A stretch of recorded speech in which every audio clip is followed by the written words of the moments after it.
No hay.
El macho usa el canto para seducir a los pájaros en manada.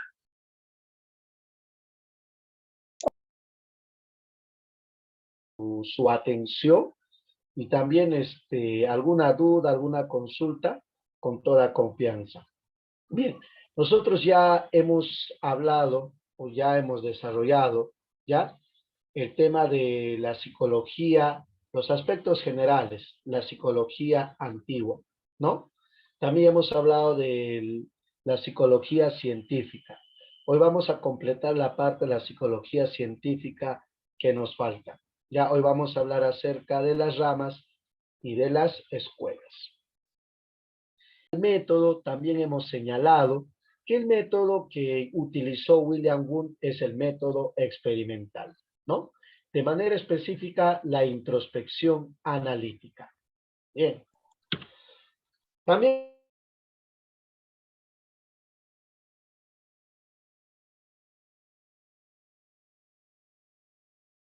ustedes lo recuerden, no lo tengan en cuenta. Es una ciencia fáctica social. Ustedes están llevando el curso de investigación y la clasificación de la ciencia más aceptada es la de Mario Bunge. Y Mario Bunge justamente clasifica las ciencias en ciencias formales y en ciencias fácticas. La psicología se ubica en el campo de la ciencia fáctica social. Sí, profesor. O sea, hasta ahí estamos ok.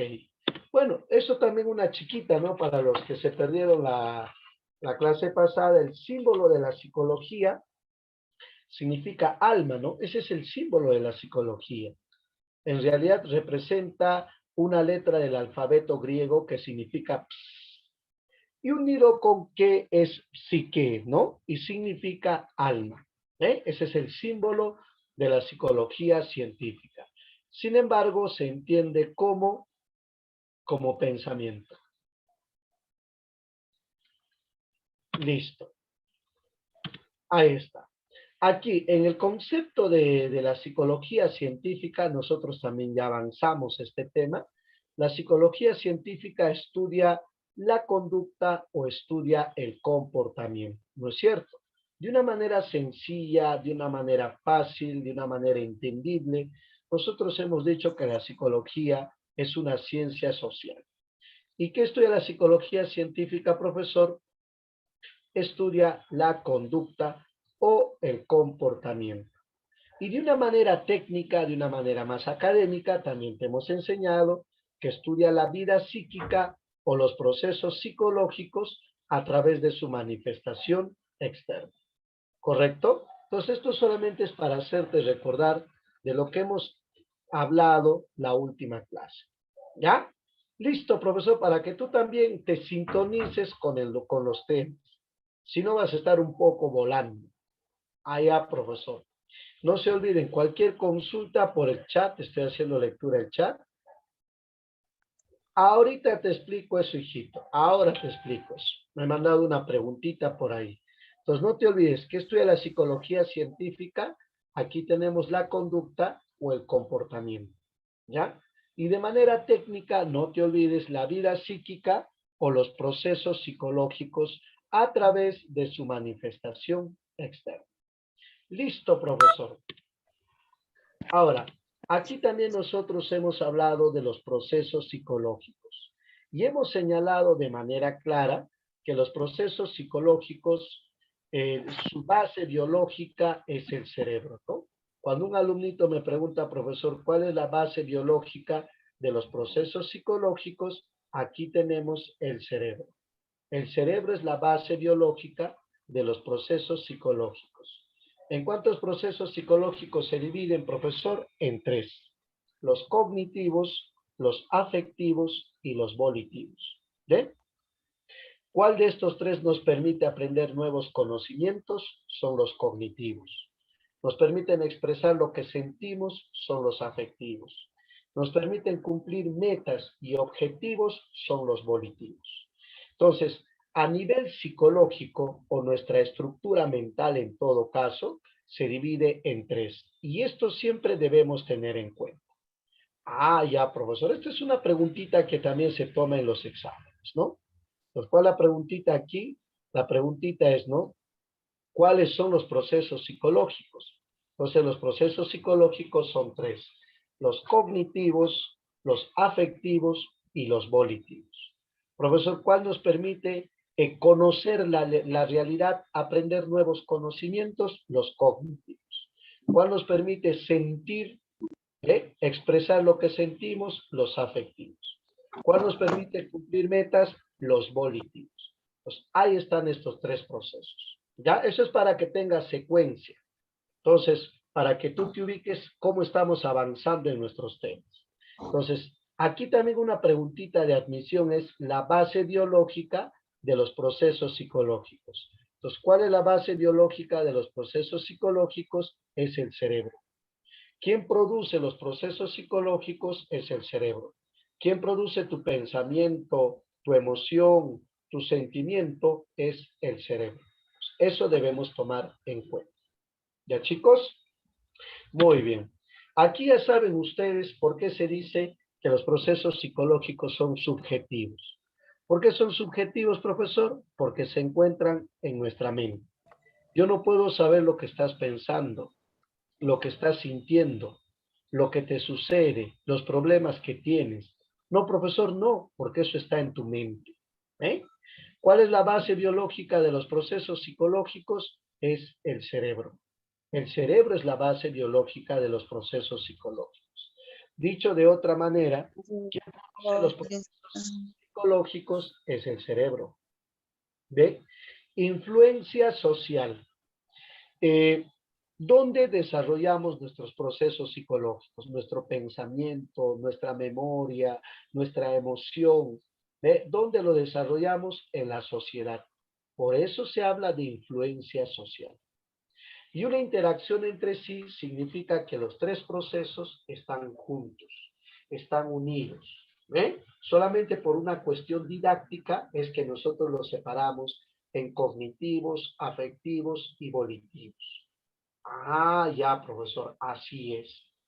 ¿Eh? Entonces, eso es importante, ¿no? Y aquí tenemos la clasificación. Ahí está la clasificación de los procesos psicológicos. ¿Cuáles son, profesor? Aquí tenemos los cognitivos, los afectivos y los volitivos. ¿Ven? Ahí está. ¿Qué nos permite los cognitivos? Ya saben ustedes, nos permite conocer la realidad, nos permite aprender la realidad. ¿Y cuáles son, profesor? La sensación, la percepción, la memoria, la atención y el pensamiento. Pues estos son los procesos cognitivos. ¿Ven? Aquí tenemos a los procesos afectivos. Estos procesos ya nos permiten sentir, nos permiten expresar, manifestar lo que nosotros sentimos. Aquí tenemos a la emoción, al sentimiento, a la pasión y al estado de ánimo. Ah, ya, profesor. Y por último tenemos los volitivos. Aquí tenemos a la voluntad y a la motivación. ¿Ve? Entonces, esto es importante que lo entiendas, que lo comprendas. Ah, ya, profesor. ¿Eh? Listo, profesor, entonces no hay ningún problema. O sea, nosotros estamos ok, ¿ya? Listo, profesor. Ahora aquí, estos son los requisitos de la psicología para ser una ciencia. Ustedes saben que la psicología, para ser una ciencia, tiene que cumplir con ciertos requisitos. Claro, caso contrario, la psicología no sería una ciencia.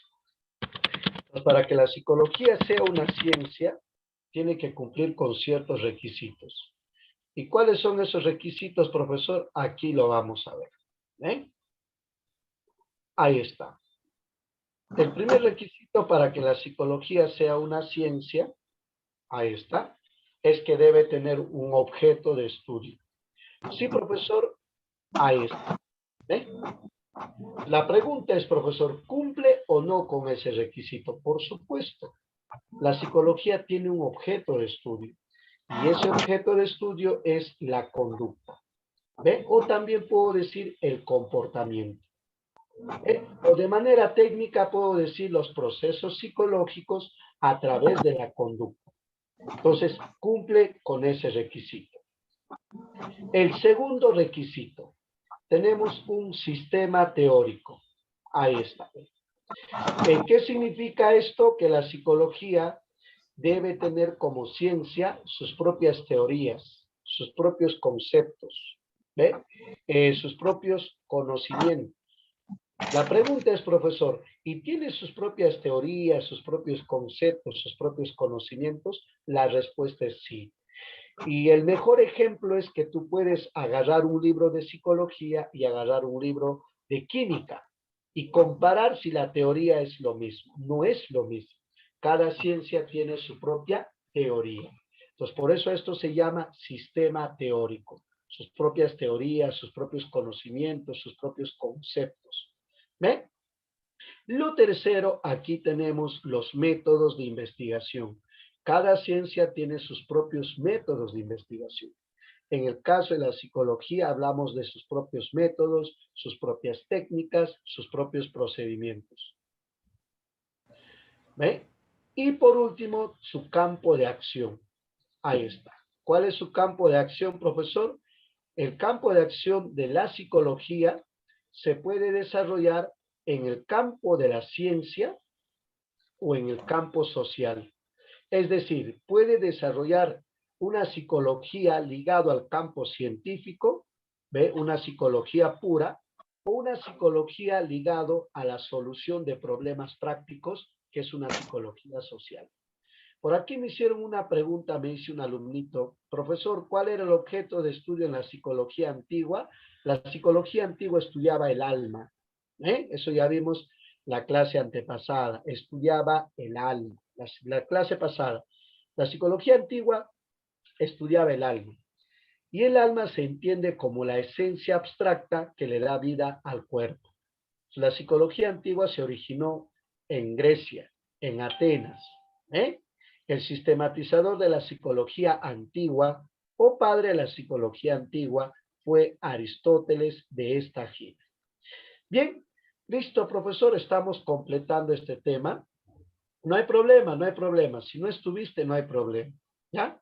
Estamos completando para que no se pierdan. Como me dijeron, profesor, son las primeras clases, la idea es que no te pierdas. Por eso estoy haciendo un breve repaso para continuar y terminar con todo este tema. Ah, profesor, así es. Aquí me voy a detener para decirte lo siguiente. No te olvides que la psicología antigua ya se originó en Grecia, Atenas. Es que la psicología antigua estudiaba el alma, ¿ya? El sistematizador de la psicología antigua o padre de la psicología antigua era considerado Aristóteles de esta gira. ¿Cuál fue el aporte más importante de Aristóteles? No te olvides, ¿ya? Aristóteles nos habla de los tipos y funciones del alma racional, del alma vegetativa y del alma sensitiva. Entonces, eso no te olvides. Eso todo corresponde a la psicología antigua. Ahora, en cambio, la psicología científica es diferente. Ustedes ya saben que se originó en Alemania, en Leipzig, ¿no? A finales del año de 1879. Y se inició con la fundación del primer laboratorio experimental, ¿no? Que fue fundado por William Wundt o Wilhelm Wundt. Ustedes ya saben que la psicología científica estudia la conducta, estudia el comportamiento. Allá, profesor, o sea, son dos cosas diferentes. Listo. Entonces, aquí ya te estamos dando a entender por qué la psicología es una ciencia. Entonces, todas las ciencias, por lo general, cumplen estos cuatro requisitos. Sí, profesor, sí. ¿Tienen un objeto de estudio? Sí, la conducta. ¿Tienen un sistema teórico? Sí, sus propias teorías, sus propios conocimientos. ¿Tienen sus propios métodos de investigación? Sí, sus propias técnicas, sus propios procedimientos. Y tienen su propio campo de acción. Hay un campo científico y hay un campo social. O hay un campo teórico, hay un campo práctico. Ah, profesor, a eso se refiere. Listo. Entonces podemos llegar a la conclusión de que la psicología sí es una ciencia. Bien. Entonces, si estás atento ahí, profesor, ya le entendí. ¿Cómo viene esto como pregunta en los exámenes? Dice, señala la alternativa que no tiene relación con la psicología científica. Entonces, ahí te va a venir seguramente una alternativa que no tiene relación con estos requisitos. Ah, profesor, así es. Continuamos. Por aquí un alumnito me estuvo haciendo una pregunta, profesor. Ahí está. Los objetivos de la psicología. Yo mandé como pregunta un objetivo de la psicología, ¿ya? Siempre hay alumnitos que ya conocen más, hay alumnitos que se están preparando permanentemente, entonces a ellos no los podemos descuidar. Les tenemos que dar al menos una preguntita para que ellos también un poquito se rompan la cabeza. Ah, ya, profesor. Aquí vamos a hablar de los objetivos de la psicología. Muy atento por aquí, muy atento por aquí. Nosotros habíamos señalado que, que naturalmente las personas tenemos problemas. Claro, todos tenemos problemas. Eso es inevitable, ¿no? Todos tenemos problemas. Así es. Y no sé si te has dado cuenta tú que cuando tienes un problema, cambia tu conducta, cambia tu comportamiento. Es decir, te vuelves más renegón, no quieres comer, pierdes el apetito, no puedes dormir. Es decir, cuando se presentan ciertos problemas en tu vida, cambia tu conducta. Entonces, hay problemas que no lo vas a poder enfrentar por tu falta de experiencia, ¿no? O en todo caso, porque necesitas el apoyo de un especialista. Es ahí donde tú tienes que visitar. ¿A quién, profesor? Tienes que visitar el psicólogo. ¿Y con qué propósito, profesor? Con el propósito de que te ayude un especialista. O sea, esto es importante señalar, ¿correcto? Hay alumnos que piensan que ir al psicólogo es perder el tiempo, es no solucionar nada. Es una idea equivocada, ¿no? Sí, profesor, claro. Cuando uno tiene problemas, la persona especializada, la persona que te puede orientar, ayudar a solucionar ese problema, es el psicólogo. Entonces, aquí es donde nosotros hablamos de los objetivos de la psicología. ¿Y cuáles son los objetivos, profesor? Observa por aquí.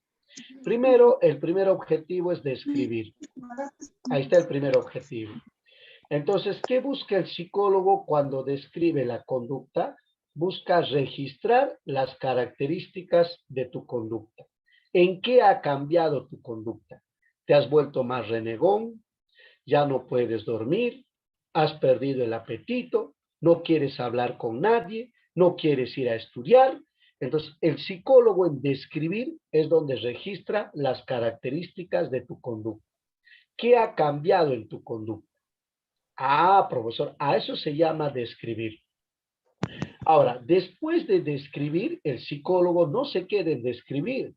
El psicólogo ahora tiene que explicar, o sea, tiene que buscar el psicólogo cuál es la causa, por qué ha cambiado tu conducta, qué ha sucedido si tú no eras así, tú eras un alumno estudioso, un alumno eh, alegre, un alumno que le gustaba ingerir sus alimentos, que dormía contento. Entonces, ¿qué ha sucedido para que tú ahora andes renegando? Para que tú ahora no quieras conversar con nadie, para que tú ahora te pares peleando con todos, para que tú ahora no quieras ir a la academia. Entonces, eso busca explicar el psicólogo. Por eso en explicar el psicólogo busca la causa. Ah, ya, profesor. Luego voy a poner un caso real, ¿ya? Luego voy a poner un caso real. Y ahora viene aquí predecir. Y estos tres son los que más vienen en Profe, los exámenes. Dime, el psicólogo lo que hace es ponerte a ti empático, ¿no? O sea, ponerte en la situación del otro. claro, lo que hace el psicólogo primero es escucharte, entenderte, qué es lo que está pasando contigo, porque cuando nosotros tenemos problemas, lo que nosotros buscamos es que alguien nos escuche, que alguien nos oriente, que alguien nos dé soluciones. Entonces, es el psicólogo la persona indicada para darte esas sugerencias, esas orientaciones. Por eso había señalado, estos objetivos vienen en los exámenes de admisión, por eso había señalado cada uno de los objetivos. ¿Eh? Profesor, ¿y qué busca en predecir? El psicólogo aquí se anticipa a lo que tú puedes hacer, a lo que pueda suceder. Ah, profesor. Profesor, ¿me podría poner un ejemplo con estos tres? Claro, pues con los tres, ¿qué es lo que más viene? Ya. Voy a ponerte un caso de la vida real, ¿ya? Luchito era un adolescente estudioso, académico, sonriente, muy cercano a sus padres, ¿ya? Y muy alegre. Así era Luchito, así era Luchito. De pronto, Luchito cambió. Luchito ya no quería conversar con sus padres, no quería comer con sus padres, Luchito no quería ir a su colegio, ¿eh? Entonces su mamá preocupada le lleva al psicólogo. Ahí empieza la labor del psicólogo, describir. ¿Qué hace el psicólogo? El psicólogo le pregunta a Luchito cómo se está comportando. Entonces Luchito le dice, no quiero comer, no puedo dormir, no quiero conversar con mis padres, quiero llorar. ¿Eh? Ahí está el psicólogo, está describiendo la conducta de Luchito, está registrando sus características. Pasamos a explicar. El psicólogo dice, pero ¿qué te ha pasado? Cuéntame, ¿algo te está sucediendo? Y de tanto insistir, el psicólogo Luchito le cuenta. Luchito le dice, sí, estoy así porque en el colegio donde yo estudio me golpean, me maltratan, me hacen bullying, me quitan mi propina, entonces ya no sé qué hacer. Entonces ahí está la causa, ¿ve? ¿Por qué Luchito ha cambiado? Por el bullying, ¿ve? Por la violencia escolar que está sufriendo en su colegio. ¿Te das cuenta? Entonces, por eso él ahora anda renegado, no quiere tomar su desayuno, no quiere ir al colegio, no quiere conversar con sus padres, nada. ¿Eh? Ahora viene predecir. El psicólogo ya puede predecir, ya puede anticipar a lo que va a hacer Luchito. Por ejemplo, Luchito ya no va a querer ir a su colegio, se va a escapar de su colegio. Entonces ya se puede anticipar el psicólogo, ¿ve? En predecir, el psicólogo puede decir, mira, si, si esto sigue sucediendo, Luchito ya no va a ir a su colegio, se va a escapar del colegio. ¿Eh? Ahí nomás puede venir el consumo de licor y de drogas. Ahí está el otro. Ahí nomás puede venir el tema de la venganza, de que Luchito se cansó que le hagan eso y Luchito va a cobrar venganza. ¿Eh? Su papá es policía y toma el revólver de su papá una mañana para ir a su colegio. Entonces, mira, a veces se puede predecir esas cosas. O también Luchito, ya cansado que nadie le hace caso, busca autoeliminarse. Entonces puede tomar un conjunto de pastillas y puede autoeliminarse.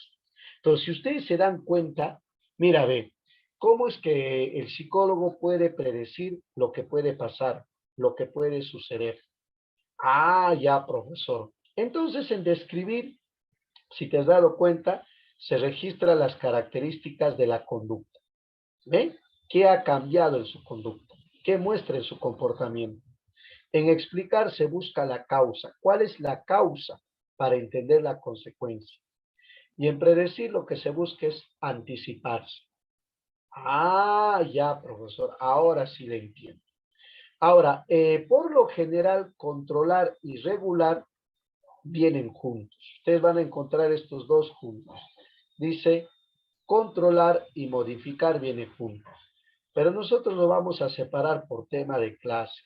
Cuando dice controlar, es cuando el psicólogo busca la solución. O sea, ¿de qué manera puede tratar ese problema? Puede enfrentar ese problema. Y por lo general el psicólogo coordina con uno de tus padres, con el que más cercanía tienes tú.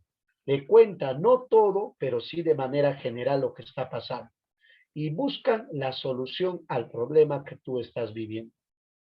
¿Cuál es el propósito, profesor? El propósito es modificar la conducta, o sea, cambiar esa mala conducta, que tú tengas, que seas consciente que estás actuando mal, que te estás portando mal, que esa no es la solución al problema.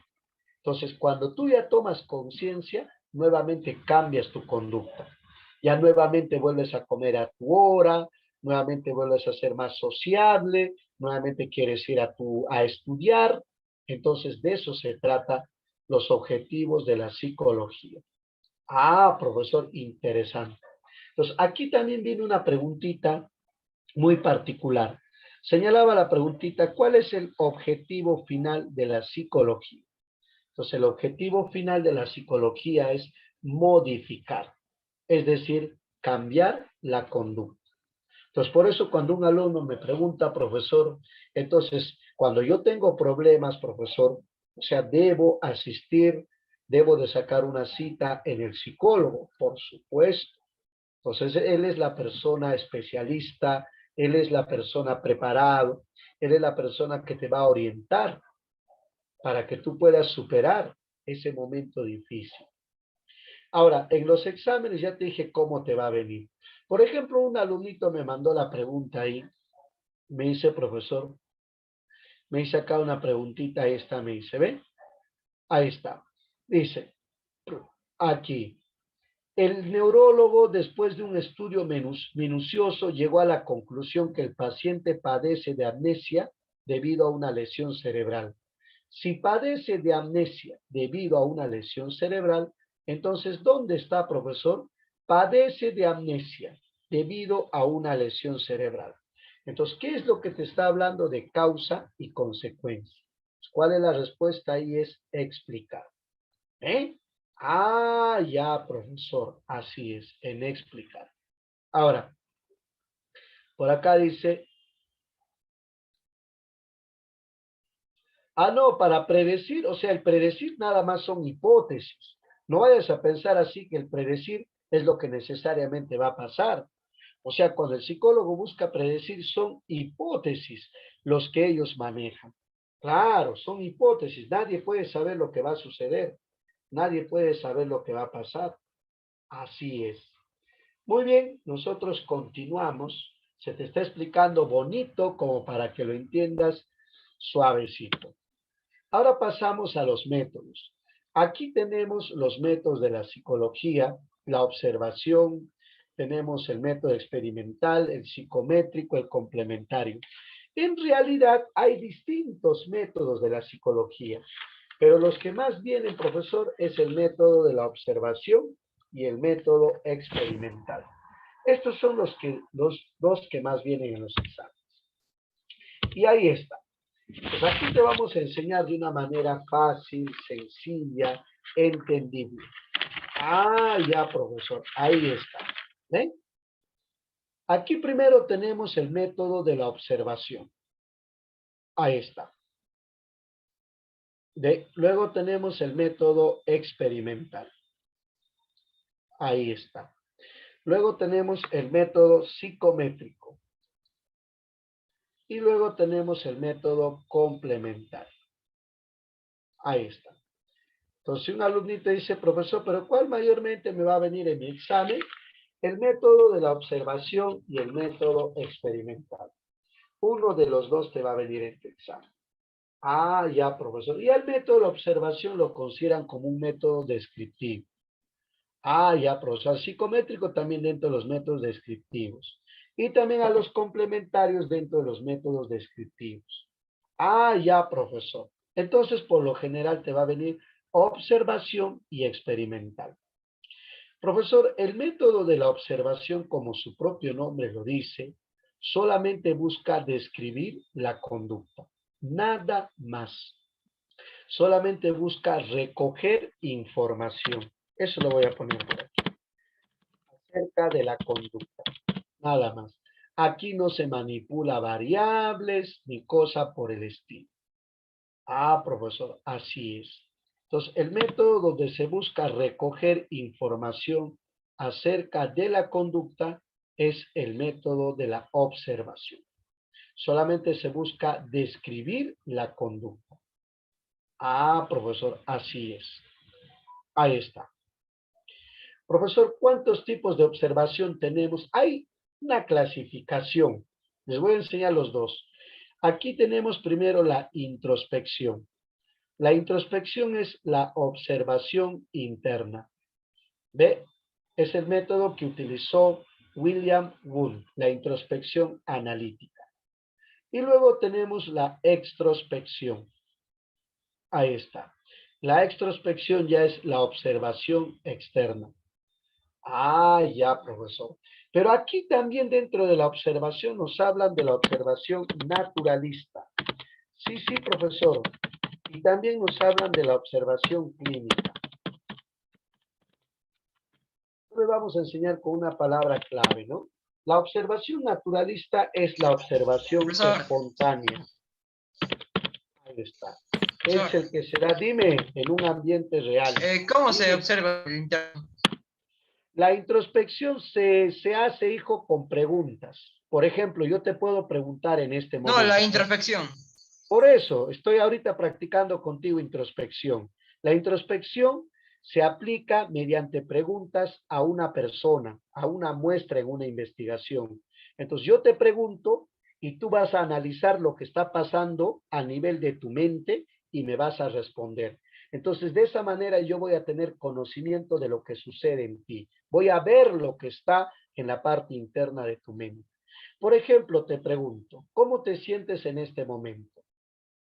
Bien, mal, con hambre, con sed, con sueño. Hola, ¿me escuchas? Sí, profesor, Sí, sí lo profesor. escuchamos. Responde, pues hijo, colabora con la clase. Sí, profe, le escucho. Colabora, no hay problema. ¿Ya? Listo. Ahora, continúo entonces. Aquí la observación naturalista es la observación espontánea. Esto se da en un ambiente real. ¿Eh? Por eso se llama naturalista, natural. En cambio, la observación clínica es una observación artificial. ¿Eh? Se da en un ambiente, por lo general, experimental. Ya, profesor. O para que no te confundas en un ambiente simulado. Así voy a poner. Ah, ya, profesor, ¿ve? Y esto se aplica mucho. Por ejemplo, si yo quiero ver tu conducta real, o sea, cómo eres tú, ¿sabes dónde, qué tendría que aplicarte? La observación naturalista. Entonces, ¿dónde puedo ver tu conducta real? En la hora de recreo. En la hora de recreo en la academia, todos salen al receso. Entonces, ahí yo voy a verte realmente cómo estás, cómo te sientes. Porque tú en la clase estás controlando tu conducta. No te muestras tal y como te sientes en ese momento. Entonces, una observación naturalista es una observación que se da en un ambiente real, en un lugar real. Es una observación espontánea. Por eso el psicólogo suele ir a observar a los alumnos en la hora de receso, en la hora de recreo. En la hora de receso, en la hora de recreo, tú puedes ver al alumno que tiene estrés, al alumno que tiene depresión, al alumno que tiene algún problema. Sí, profesor, por supuesto, eso se puede observar a través de tu conducta. Ah, ya, profesor. En cambio, la observación clínica no es así. La observación clínica es una observación artificial para ver de qué manera reaccionas frente a un ambiente simulado. Ah, ya, profesor. Claro, eso ya es diferente. Imagínate tú que vamos a crear un ambiente con una tarántula que de pronto cae del techo. Pues, cada persona está pasando y de pronto cae la tarántula y al ver, algunos se desmayarán, otros gritarán, otros se escaparán. Entonces, en ese caso ya es una observación clínica, ya es un ambiente artificial, ya el lugar es simulado. Ah, ya, profesor. Bueno, de todas maneras, eso lo explico porque en algún momento vino en un examen. Sí, profesor, sí, en algún momento vino en un examen. ¿Ya? Entonces aquí tenemos la observación. No te olvides, la observación nos permite describir la conducta, ¿no es cierto? Se utiliza para recoger información. Introspección es observación interna a través de preguntas y la extrospección es la observación externa, observando lo que haces, lo que sucede. Ahora, también se habla de observación naturalista y clínica. La naturalista es una observación espontánea, una observación real, y la clínica es una observación artificial, una observación simulada. Ah, ya, profesor. Ahora, el otro método que también viene en los exámenes es el método experimental. Aquí ya no se utiliza para describir, no, profe, no. Acá se utiliza para explicar la conducta. Se busca una relación de causa y efecto.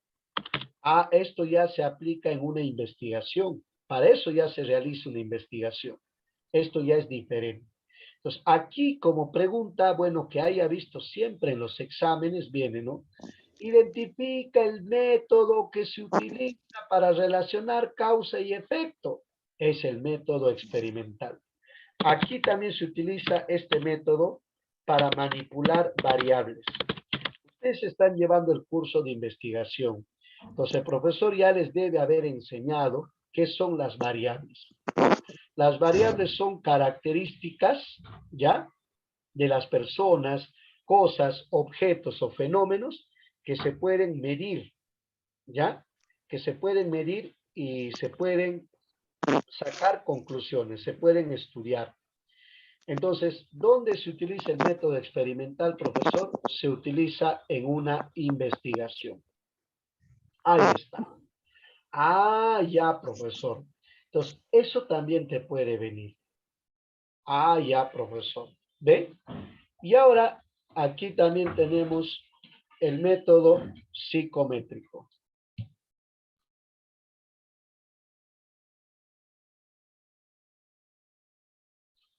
Bien, aquí también tenemos el método psicométrico. Esto ya se utiliza para medir, ¿no? Las habilidades mentales. Aquí tenemos el test y aquí tenemos el cuestionario. ¿Correcto? Ahora, cuando hablamos del test, profesor, es una prueba psicológica. Hay el test de inteligencia, hay el de test de orientación vocacional. Ta- También tenemos aquí el cuestionario. El cuestionario ya es una prueba de opinión. Es una prueba abierta donde uno escribe la opinión que tiene, ¿no? Sobre un determinado tema. Ah, profesor. Luego tenemos los métodos complementarios, también Profesor, llamado métodos de apoyo. Dime. cuando hacen un examen de coeficiente intelectual, ¿también se considera que es psicométrico? Claro, ese es un psicométrico, pues hijo, pero en realidad es un test el que te están tomando. Es un test de coeficiente intelectual, el CI. Entonces, ese es un método psicométrico, hijo. Es un test. Ah, ya, profesor. Eso tiene su valor numérico. Y de acuerdo a su valor numérico va a salir una respuesta y te van a facilitar. Ahora, aquí en la entrevista se utiliza el diálogo interpersonal. Aquí es donde tú conversas con la persona. ¿Ve? Ah, profesor, claro, eso es uno de los métodos muy utilizados por los psicólogos. Y luego tenemos la encuesta. La encuesta ya son preguntas sobre un determinado tema, pero con alternativas. Entonces, a todos seguramente en algún momento desarrollaste una encuesta. Son preguntas sobre un determinado tema, pero con alternativas. Entonces, tú vas a marcar una de esas alternativas. En cambio, el cuestionario es una prueba abierta, donde tú das tu opinión. Ahora, profesor, mayormente de estos métodos en los exámenes que ha tomado la universidad, mayormente, ¿cuál viene? Estos dos, la observación y el experimental. Esos son los que más vienen. Ah, ya, profesor. Es, Anteriormente venía en el método experimental identificar las variables de investigación. Pero ahora, como estás llevando el curso de investigación, esto es propio ya del curso de investigación. Pero de todas maneras debemos señalar que el método experimental también se utiliza en el campo de la psicología. Así es. profesor, Dime. entonces la observación y el método de observación y el método experimental serían los métodos fundamentales, ¿verdad? Correcto, correcto. Esos son los métodos fundamentales y los más utilizados en el campo de la psicología. Así es. Mm. Muy bien, continuamos nosotros. Tú estás atento, tú estás aprendiendo. Y la psicología, les he dicho, está de moda, ¿no? Un alumno me dice, profesor, es bonito el curso, por supuesto. Y ahora pasamos ya a las ramas de la psicología. Profesor, interesante. Profe, Muy, dime, profesor, dime. profe, ¿me escucha? Sí, sí, te escucho. ¿Cuál es la diferencia entre observación externa? Ya, a eso te explico aquí. Mejor con un dibujo para que lo entiendan. Ahí está. Esta es la introspección. ¿Ven? Uno mismo se hace una evaluación interna y luego responde a otra persona. Entonces, esta es una introspección, una observación interna que nosotros hacemos de lo que está pasando en nuestra mente. Ah, ya, profesor. Esta es una introspección. Entonces, Profesor, luego nosotros esto le es cuando dicen, respondemos. es cuando Dime. dicen, cuando dicen, por ejemplo, mírate primero y antes que mirar al otro. Correcto. Podemos darle también esa interpretación, no hay problema. Y este es la extrospección. Ya no es interno, ¿ve? Ahora es externo, ¿ve? ¿A qué están haciendo? ¿Ve? ¿Qué están utilizando? ¿Ve? Ah, ya, profesor. Entonces, esa es la diferencia, ¿no?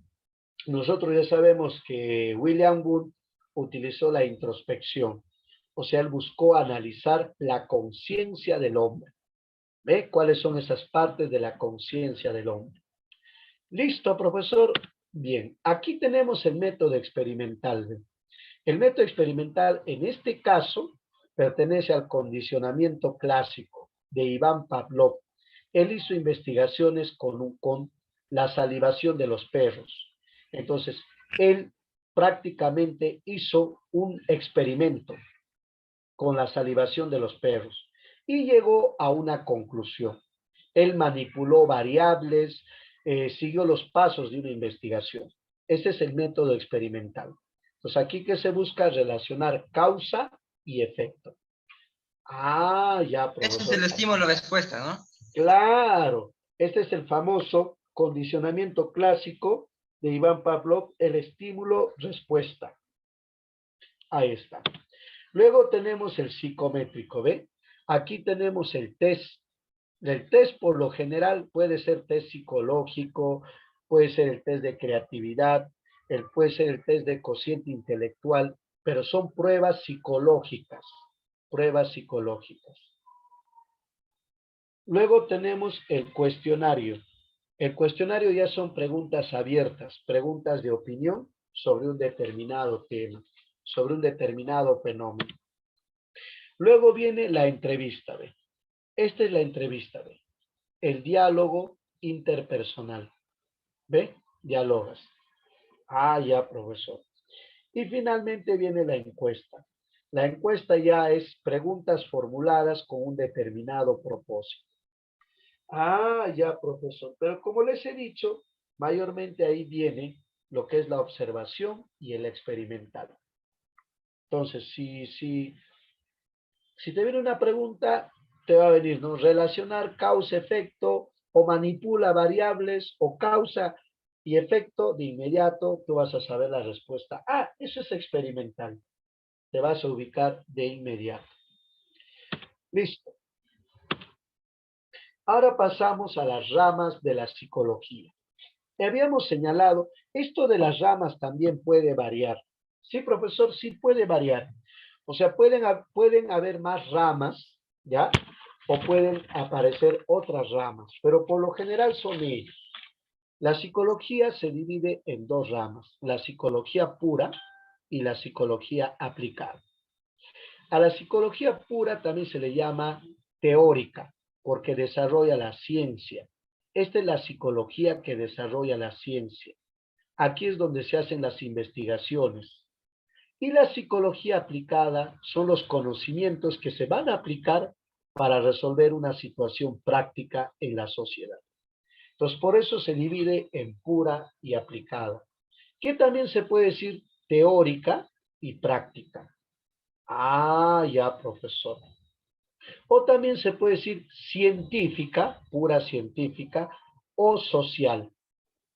Ah, ya, profesor. Entonces, eso hay que tener bien en claro, ¿ya? Entonces, si el psicólogo quiere desarrollar la ciencia de la psicología, hacer nuevos experimentos, nuevas investigaciones, tiene que apostar por la psicología pura. Si el psicólogo quiere solucionar un problema en el campo social, tiene que apostar por la psicología aplicada. Entonces, de eso vamos a ver ahora las ramas de la psicología pura y las ramas de la psicología aplicada. Ah, profesor, interesante. Aquí tenemos primero las ramas de la psicología pura.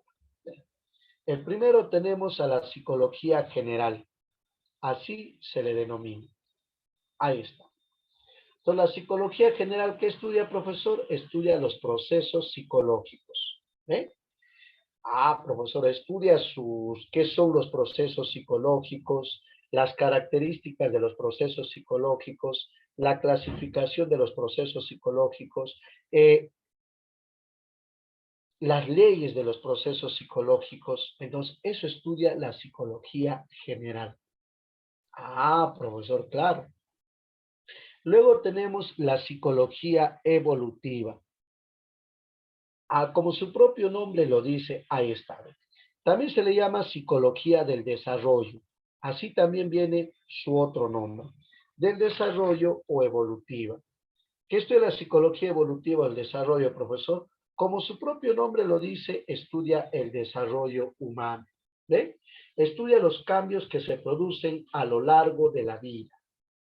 Ah, profesor, ustedes ya saben los cambios que se producen, ¿no? Infancia, niñez, adolescencia, juventud, adultez, senectud. Entonces, todas esas etapas naturalmente siguen cambios. Entonces, ¿quién estudia esos cambios? Es la psicología evolutiva. Ah, profesor. Luego viene la psicología diferencial. Ahora, también en algunos otros textos lo llaman la psicología personal.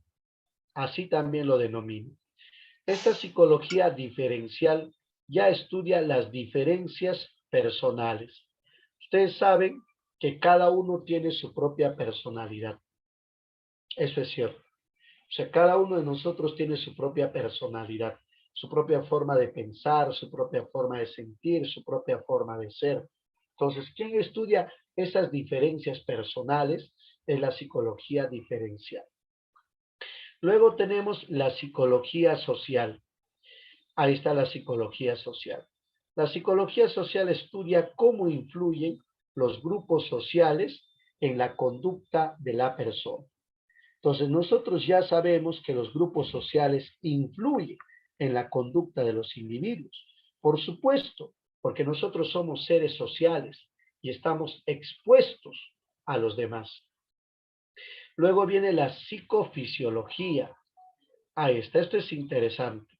La psicofisiología estudia cómo influye el sistema nervioso Nosotros vamos a hablar la próxima clase del sistema nervioso central, del sistema nervioso periférico, del sistema somático, del sistema autónomo.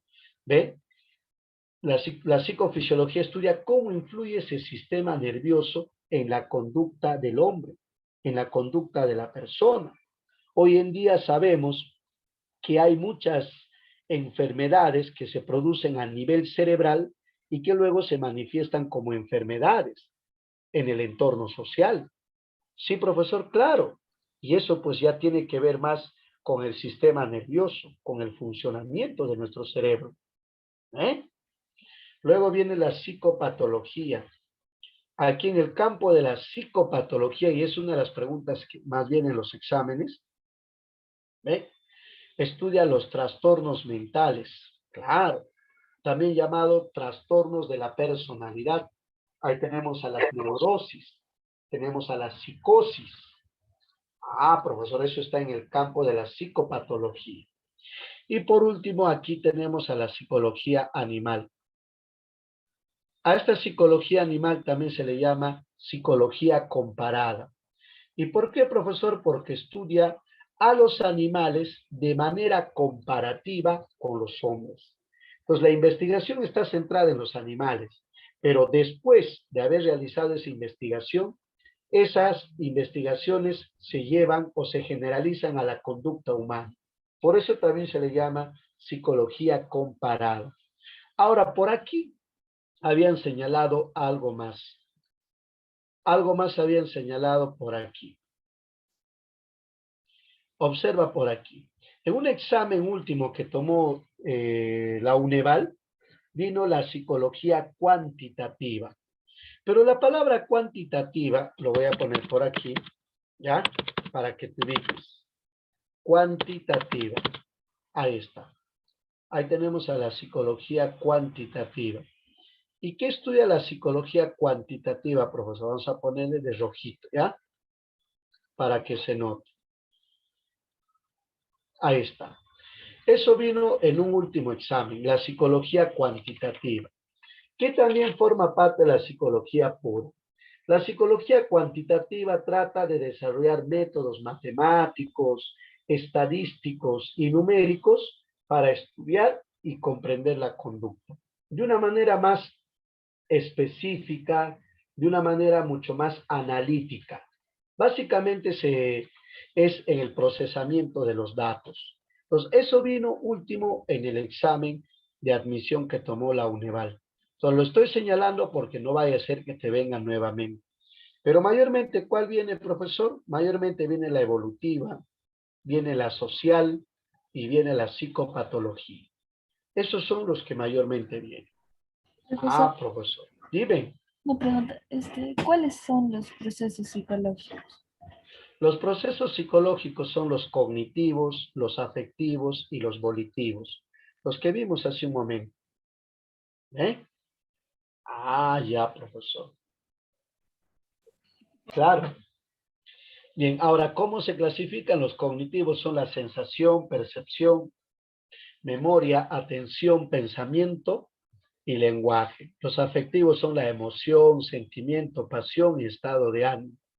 Y los volitivos son la voluntad y la motivación. Listo, ahora pasamos al siguiente. Tú atento porque te estamos dando las preguntas, ¿no? O sea, te explicamos y te decimos cuál te va a venir. Acá te va a venir evolutiva, te va a venir social y te va a venir psicopatología. Uno de estos tres. Profesor, así es. Y ahora pasamos a la psicología aplicada. Ya hemos dicho que la psicología aplicada es cuando se utilizan los conocimientos de la psicología pura para resolver una cuestión social, una cuestión práctica. Ya, profesor. Ve, algunos están considerados, otros no. Sí, está ahí, no habría ningún problema. Aquí, por ejemplo, en la psicología aplicada, podemos señalar a la psicología de la salud. ¿Ve? Profesor, sí, es importante señalar a la psicología de la salud, aunque algunos no lo toman en cuenta. La psicología de la salud mayormente está centrado en las enfermedades graves. ¿Ve? Pues en estos casos, por ejemplo, en el COVID-19, imagínense ustedes los familiares de una persona que tiene el COVID-19 o que ha fallecido producto del COVID-19. Es una situación excepcional. Entonces, ¿quién aborda esa temática de las enfermedades graves? Lo aborda la psicología de la salud. Ya, profesora, ahí puede estar la diabetes, podría estar el cáncer, ¿ve? Pero en nuestros tiempos estaría el COVID-19. Aquí también tenemos la psicología clínica. Ahí está. En el caso de la psicología clínica, más está centrado en las terapias psicológicas, ¿no? Mayormente aborda, digamos, problemas leves en el campo de la psicología, a nivel psicológico, ¿no? Puede estar el estrés, puede estar la depresión, puede estar la violencia, la agresividad, ¿no? Ese es en el campo de la psicología clínica. Uno de los principales motivos ahora por el cual las personas buscan a un psicólogo clínico es por el tema del estrés y por el tema de la depresión últimamente. Ahora, el que está viniendo mayormente en los exámenes también es la psicología educativa. Esto está centrado fundamentalmente en el proceso de enseñanza y aprendizaje. Busca el óptimo rendimiento del alumno, o sea, que el alumno realmente aprenda. Entonces, ¿qué está pasando? No se están utilizando bien las técnicas, los métodos, el currículo. Entonces, todo eso analiza la psicología educativa. Por eso se centra en la enseñanza y el aprendizaje. También lo llaman la psicopedagogía. En algún momento vino con ese otro nombre, con el nombre de psicopedagogía. Luego tenemos la psicología deportiva. Ahí está. La psicología deportiva ya se centra en el rendimiento físico y psicológico del deportista. O sea, cómo el deportista enfrenta una prueba, enfrenta una situación, ¿no?, de competencia. Entonces, el deportista tiene que estar preparado psicológicamente y físicamente. Entonces, el psicólogo deportivo se encarga de ese trabajo. ¿Ve? Naturalmente, el psicólogo deportivo abarca la parte psicológica. La parte de alimentación, ahí está el nutricionista. La parte deportiva, ahí tiene su preparador físico. Pero lo que se busca es un óptimo rendimiento. Claro. Luego tenemos la psicología industrial. Esto está más centrado en el trabajo, en la producción. ¿Ve? Que una empresa produzca más, que los trabajadores respondan más, ¿ve?, al incentivo o en todo caso de que la empresa pueda generar mayores ingresos. Ahí está evocado la psicología industrial. Ahora, la industrial también se le llama la psicología laboral o también la psicología organizacional. Ahorita está de moda la psicología industrial. Lo que busca es la mayor producción, lo que busca es el rendimiento óptimo del trabajador, lo que busca es un buen clima de trabajo. Eso es lo que busca, ¿no? Eso es lo que también va a crear el psicólogo industrial. Luego tenemos la psicología publicitaria. Esto ya mayormente está centrado en el consumo. Hoy en día se le llama la psicología del marketing. Profesor, claro, lo que se busca es que la población consuma más, compre más esos productos. Profesor, así es. Hacia eso está orientado la psicología publicitaria, ¿eh? También llamado del marketing o comercial. Ahora, aquí también tenemos la psicología jurídica. Esto ya se utiliza en el campo del derecho. Mayormente lo utilizan las personas que van a impartir justicia o van a hacer respetar la ley. Para tomar una decisión, ellos también tienen que manejar la psicología jurídica para determinar si las sanciones, los castigos, el peso de la ley realmente corresponde al delito que ha cometido tal o cual persona. O sea, ¿en qué condiciones pasó? ¿Por qué se comportó así? ¿Por qué asesinó a su esposa y a su hijito a la vez? Ahí tiene que ver la psicología jurídica. Ahí tiene que ver mayormente en el campo de las leyes. Y luego viene la psicología comunitaria. La psicología comunitaria ya abarca los problemas de la comunidad, ¿no? Las movilizaciones, las huelgas, los reclamos, ¿no? Ahí por lo general se manda un psicólogo para que actúe como intermediario. Ah, ya, profesor. Profesor, ¿y cuál mayormente viene aquí? Aquí mayormente viene en los exámenes que usted revisa, psicología educativa, ¿ve? Mayormente. Psicología industrial, mayormente. Educativa e industrial van a encontrar ustedes en los exámenes. Hasta clínica pueden encontrar, los tres. Son los que mayormente vienen en los exámenes. Ah, ya, profesor. Así es. Profesor, Dime, ¿cuál es el otro nombre de la psicología educativa? psicopedagogía. Así también se le llama, psicopedagogía. Profesor, el Dime, psiquiatra en qué rama pertenece? El psiquiatra. perdón.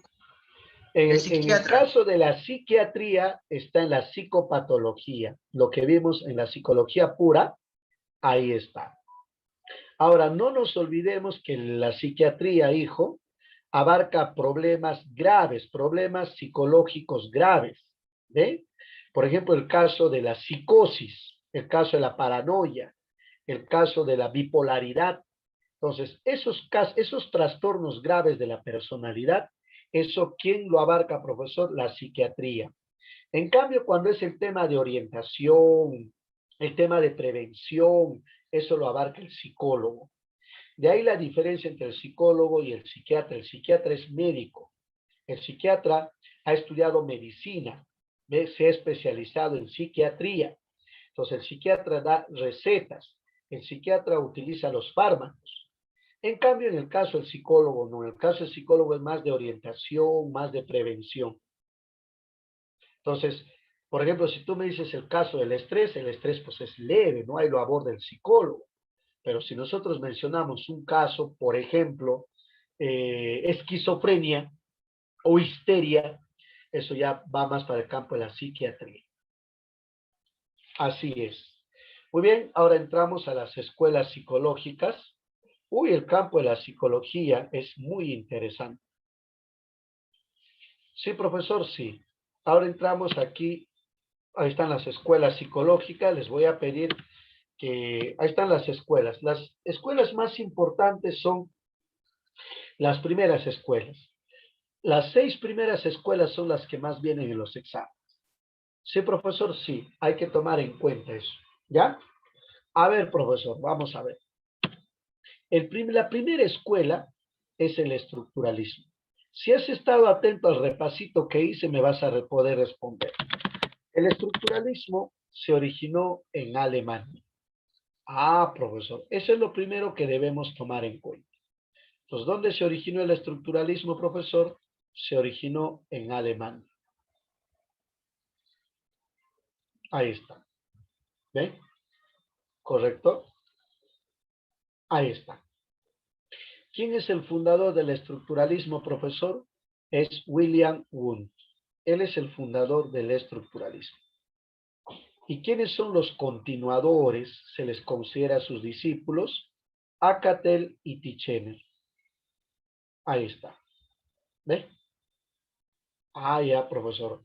William Wundt, ¿qué señaló? Que la psicología debe estudiar la estructura de la conciencia. Eso es lo que señalaba William Wundt. Entonces, para William Wundt, ¿de qué manera o en cuántas partes se dividía nuestra conciencia?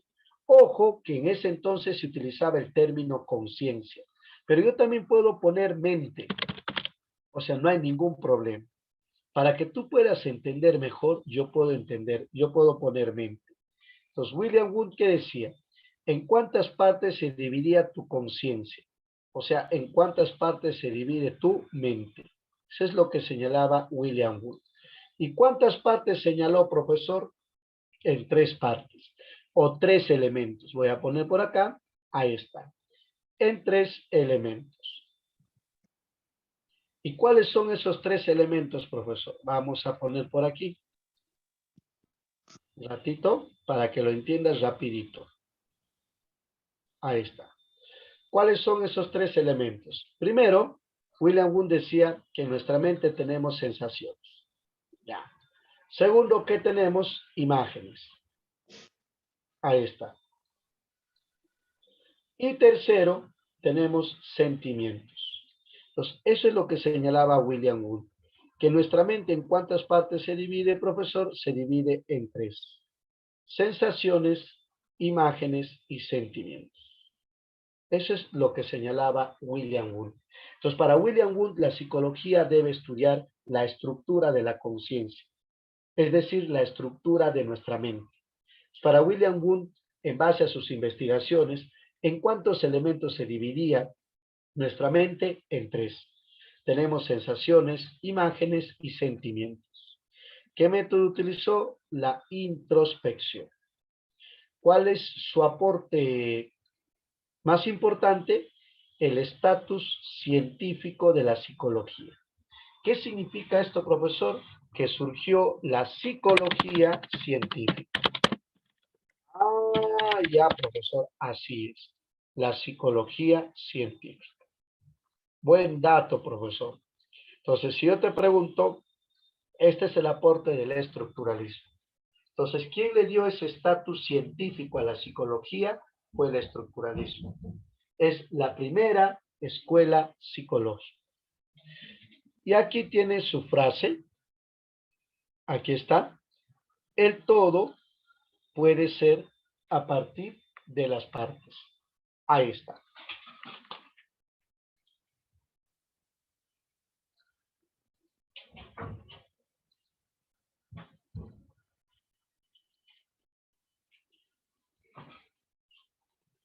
Bien, profesor, ¿cuál me va a venir como pregunta en mi examen? Facilito. Me va a venir facilito. ¿Eh? A ver, según William Wundt, ¿en cuántas partes se divide la conciencia? Facilito, profesor, en tres. Sensaciones, imágenes y sentimientos. ¿Ven? ¿Cuál es la escuela psicológica que dio inicio a la psicología científica? Facilito, el estructuralismo. Ah, ya, profesor. ¿Cómo se puede interpretar la frase? Es sencillo. Mira, para interpretar una frase hay que tener muy en cuenta lo que propone el autor. Dice, ve, el todo puede ser a partir de las partes. Entonces, ¿qué significa esto? Que analizando las partes podemos comprender el todo. O sea, si analizamos estas tres partes, podemos comprender toda la conciencia humana, toda la mente humana.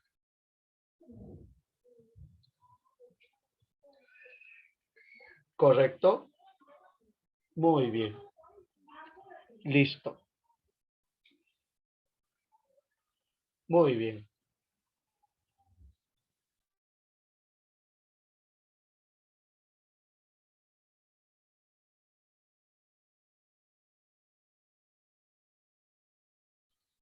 Muy bien. Pasamos al siguiente. ¿Listo?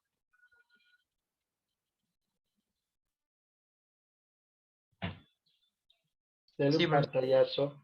Muy bien. Ahí está. ¿Ve? Ya te hemos dado las preguntas y te hemos enseñado bonito. El siguiente, el funcionalismo.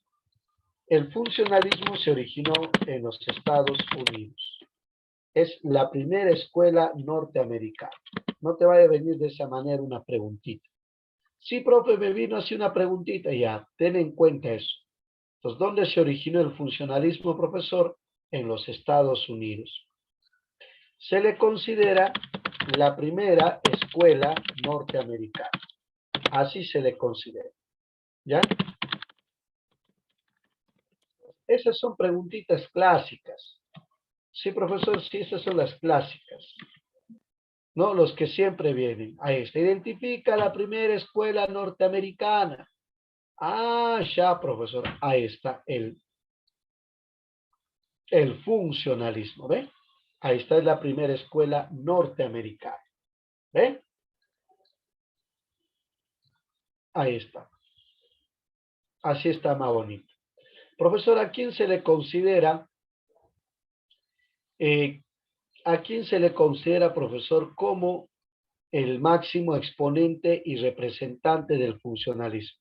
Como fundador se le considera a William James, ¿eh? Pero como colaborador y también hizo aportes importantes a John Dewey. Ahí está. Para William James, ¿qué debe estudiar? La psicología debe estudiar la función de la conciencia. No entiendo, profesor, ¿qué es función de la conciencia? La utilidad de la conciencia, es decir, la adaptación del individuo al ambiente. Entonces, para William James,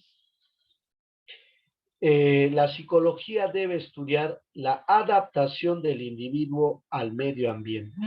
Eso es lo que señalaba William James. Él decía que si bien es cierto, el objeto de estudio es la función de la conciencia, pero ¿en qué medida realmente nuestra conciencia nos es útil? En la medida que nos permita adaptarnos al medio ambiente. Entonces, si tú te adaptas de manera adecuada al medio ambiente, eso quiere decir que tu conciencia está funcionando de manera adecuada. ¿Ve? Está funcionando de una manera como tiene que ser. Ah, profesor, y eso es lo que buscaba William James. ¿Cuál es el método que utilizó, profesor? El método puede ser la introspección experimental o también la introspección y extrospección. Ahí está. Y ellos fueron los pioneros en el desarrollo de las pruebas o test psicológicos. Ellos fueron los primeros en desarrollar las pruebas o test psicológicos. Ahí está. Eso también te puede venir como pregunta. Y ellos fueron los que dieron origen a la psicología aplicada. Ahí tienes 3 preguntitas. Ah, ya, profesor. Así es. Entonces, no te vaya a venir esa otra preguntita, ¿no? Ahí está. Pues, ¿cuáles son las preguntitas ahí, profesor?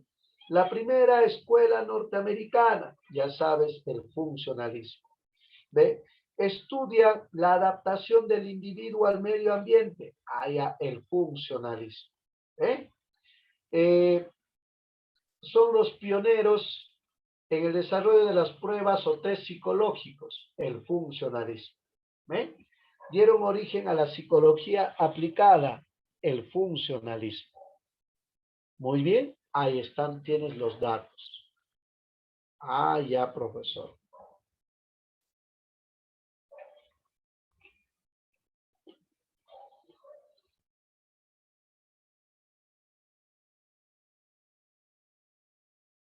Tómale un pantallazo.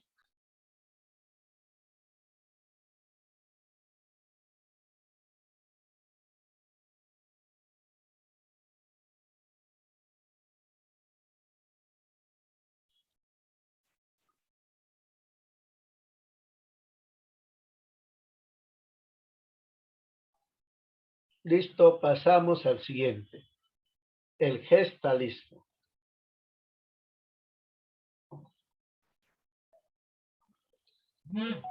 Ahí está.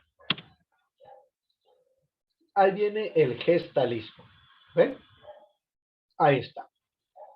Por acá me hicieron, creo, una pregunta. Profesor, ¿cuál fue el filósofo sensualista que sustentó que el conocimiento? Él es John Locke.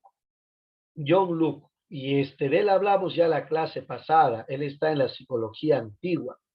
¿Ya? Entonces, ¿quién más está por acá? A ver, por acá. Ya le interpreté la frase. La ansiedad también. No hay problema. Listo.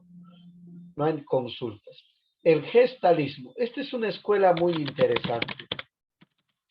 ¿Dónde se originó, profesor? En Alemania. Entonces, ¿dónde se originó el gestalismo? Es en Alemania. Ahí está. ¿Ve? Ahí está. Vamos a poner bonito.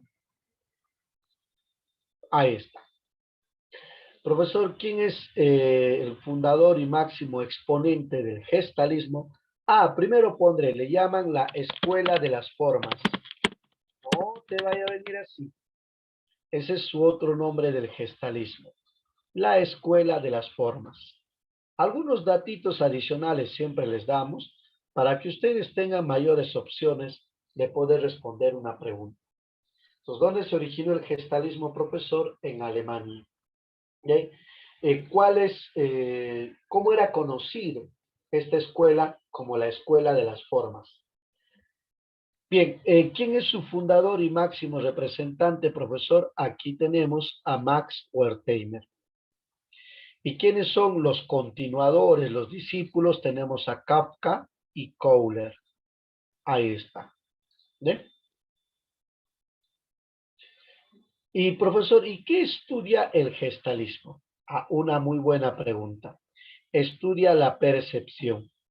Profesor, disculpe, ¿y qué es la percepción? La percepción se puede entender como la imagen mental de la realidad externa. Nosotros formamos imágenes de las cosas, de las personas, de los lugares, de los animales, de todo lo que vamos conociendo. Entonces, esas imágenes se llaman perceptos. Y ese es el objeto de estudio del gestalismo, la percepción, esas imágenes mentales, esos perceptos. Ya, profesor, así es. Ahora, de ahí deviene su denominación, su nombre, gestal. ¿Qué significa gestal, profesor? Ahí está. ¿Qué significa gestal? Gestal significa configuración, vamos a poner acá, forma o imagen acerca de la realidad. Ahí está. Tenemos ahí, ¿ve? Ahí está. Entonces, cuando un alumnito me pregunta, profesor, ¿qué es percepción? Yo para que lo aprenda rápido, de inmediato, le digo la imagen mental de la realidad externa. Entonces, puedes poner, si deseas, que te recuerdes la imagen mental. Puede ser configuración. Puede ser representación mental.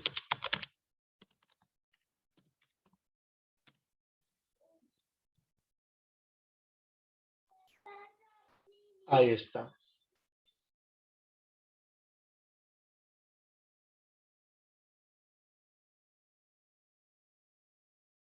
Entonces puedes tomar esto, ¿ven?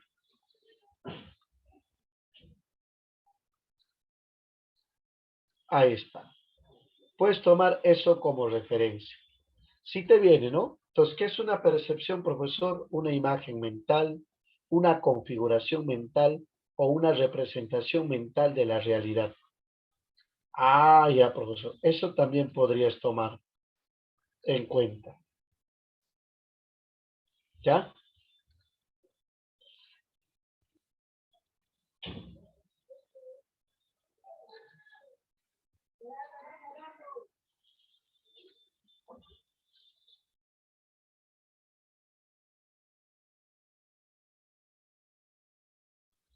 Bien.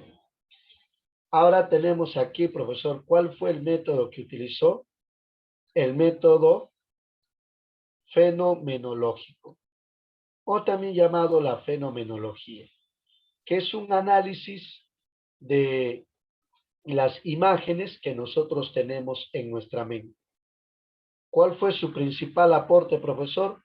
Los principios de la percepción, la ley del cierre, la ley de continuidad, la ley de proximidad y la ley de semejanza. Y aquí tenemos su frase: el todo es más que la suma de las partes. Entonces, para los gestalistas, primero observábamos todo y luego las partes. Profesor, esta es una preguntita de admisión. Esa frase viene como pregunta de admisión. Profesor, ¿cuántas preguntitas tenemos del gestalismo? 3 preguntitas de admisión. La primera preguntita es la escuela de las formas. Ese es el gestalismo. La segunda preguntita es los principios de la percepción. Esa es la segunda preguntita. Y la tercera preguntita es, el todo es más que la suma de las partes. O sea, ¿a qué escuela pertenece, profesor? Es al gestalismo. ¿Qué significa esto? Que primero nosotros observamos todo y luego recién observamos las partes. Por ejemplo, cuando tú observas un carro, tú dices, el carro es rojo. Primero observas todo, luego recién observas las partes. Te das cuenta que tienes partes de color blanco, plateado, dorado, negro, etc. Listo, a ver, tómale un pantallazo.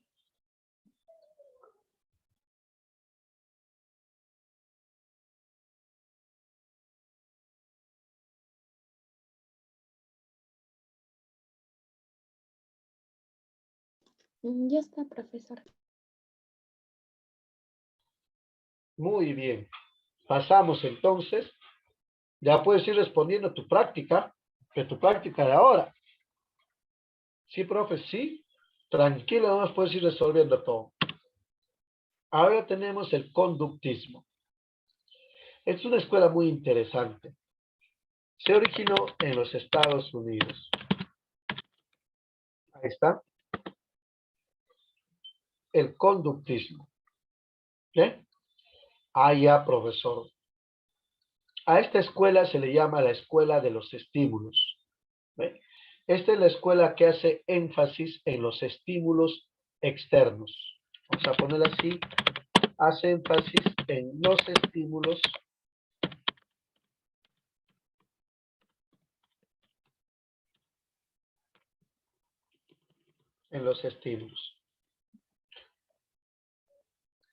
Ahí está.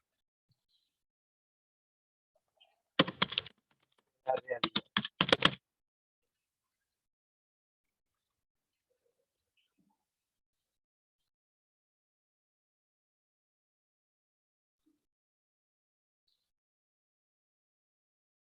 Ahí está. Entonces, ahí está. Entonces, así también te puede venir, ¿ya?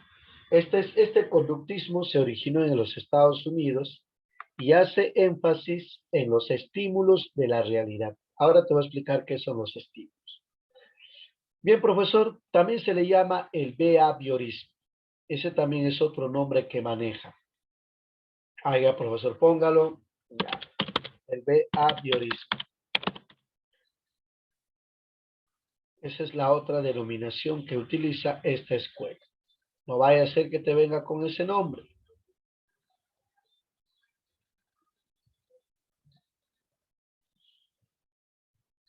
Ahí está. Profesor, entonces, esta escuela psicológica, ¿quién es su fundador y máximo representante? John Watson. ¿Ve? Para John Watson, ¿qué debe estudiar la psicología? Debe estudiar la conducta. ¿Ve? Para John Watson, la conducta, ¿ya? Es una respuesta ante un estímulo. Por eso su fórmula es ER. Estímulo, respuesta. Ah, ya, profesor. Frente a un estímulo, ¿nosotros qué damos? Damos una respuesta. Claro. Por ejemplo, si un estímulo es una rosa, entonces tú que si te dan una rosa, ¿tú qué vas a hacer? Vas a dar una respuesta. Tú vas a sonreír, ¿no? Frente a un estímulo, una respuesta. ¿Qué es un estímulo, profesor? Un estímulo es un agente externo que se encuentra fuera de ti, ¿ve? Pero que es capaz de influir en tu conducta. Por ejemplo, estímulos, tenemos los rayos solares, tenemos la lluvia, un regalo, un gesto, una palabra, ¿no? Los olores, los sonidos. Entonces, todo lo que está fuera de nosotros son estímulos. Entonces, John Watson decía que la conducta es una respuesta ante un estímulo. O sea, para John Watson, toda conducta es una respuesta ante un estímulo. Entonces, por ejemplo, si llueve, que es un estímulo, entonces, ¿cuál es tu respuesta? Vas a sentir frío y te vas a abrigar. Si alguien te comparte un caramelo, un estímulo, ¿Cuál es tu respuesta? Le vas a decir gracias. ¿Ve? Si sientes un olor agradable, que es un estímulo, ¿cuál va a ser tu respuesta? Tu respuesta va a ser sentirte bien, ¿no? Sentirte bien. Ah, ya, profesor. ¿Cuál es el método que utilizó? La observación y experimentación. Ahí está. ¿Cuál es su aporte más importante, profesor? La psicología objetiva. ¿Qué significa, profesor? Que para John Watson la psicología debe estudiar la conducta. ¿Y por qué la conducta, profesor? Porque se puede observar, se puede controlar y se puede predecir. Ahí está. Profesor, ¿y qué me puede venir del conductismo? Bueno, del conductismo hay varias preguntitas, ¿no? Su fórmula para empezar. ER, estímulo, respuesta. Su nombre, ¿no? Su otro nombre, el behaviorismo, ¿no? La escuela filosófica que puso énfasis en los estímulos de la realidad, el conductismo, ¿no? Su mayor aporte, la psicología objetiva, es decir, la psicología debe estudiar la conducta, ¿no? De ahí surge justamente el conductismo. Ah, ya, profesor, interesante. Así es. Muy bien.